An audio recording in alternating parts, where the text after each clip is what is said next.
3 लाशों के 460 टुकड़े, रूह कांप उठी ना।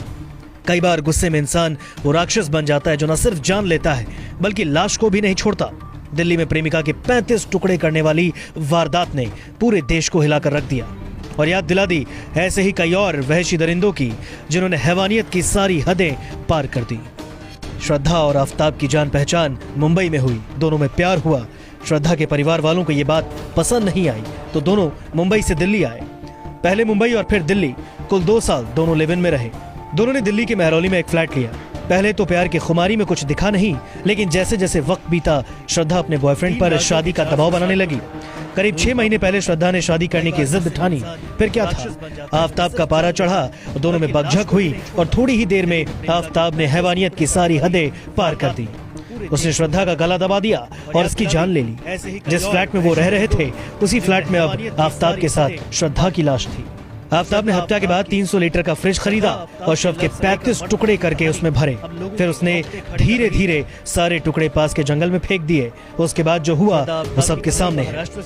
दरिंदगी की ऐसी घटनाएं पहले भी घट चुकी हैं। साल 2010 का वक्त था जब ठीक ऐसा ही एक मामला सामने आया जिसने पूरे देश को दहलाया, जिसने न सिर्फ प्यार को शर्मसार किया बल्कि हैवानियत की भी सारी हदें पार कर दी। विदेश से पढ़ाई करके लौटे एक सॉफ्टवेयर इंजीनियर ने अपनी पत्नी को ऐसी मौत दी कि किसी का भी कलेजा कांप जाए, लेकिन उस जुर्म को करते हुए उसके हाथ तक नहीं रुके। ये कहानी है देहरादून के राजेश गुलाटी और अनुपमा की। दोनों शहर के एक पॉश इलाके में रहते थे। उनके 2 जुड़वा बच्चे भी थे।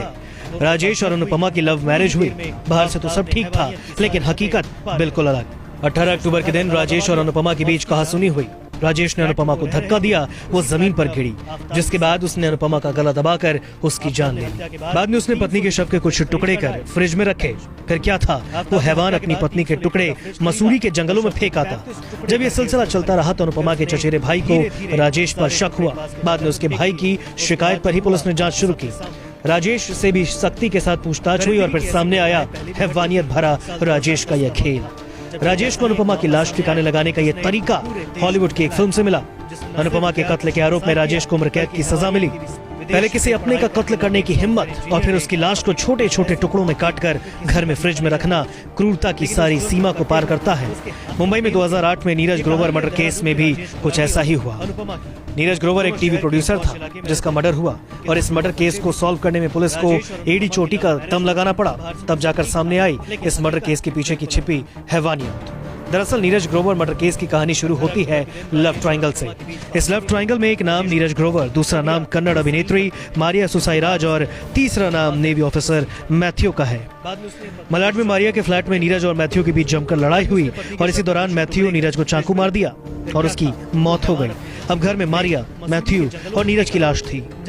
मारिया और मैथ्यू नीरज की लाश को ठिकाने लगाने का प्लान बनाने लगे।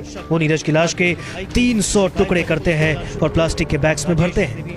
दोनों कार लेकर जंगल जाते हैं और लाश के टुकड़ों को जंगल में अलग अलग जगह पर डाल देते हैं। रात भर मारिया के फ्लैट में यह खौफनाक खेल चलता रहा। बाद में पुलिस जब जांच शुरू की तब जाकर सच सामने आई। नीरज ग्रोवर केस में मैथ्यू को उम्र कैद की सजा हुई, जबकि मारिया को सबूत मिटाने के आरोप में 3 साल की सजा। और फिर उसकी लाश को छोटे छोटे टुकड़ों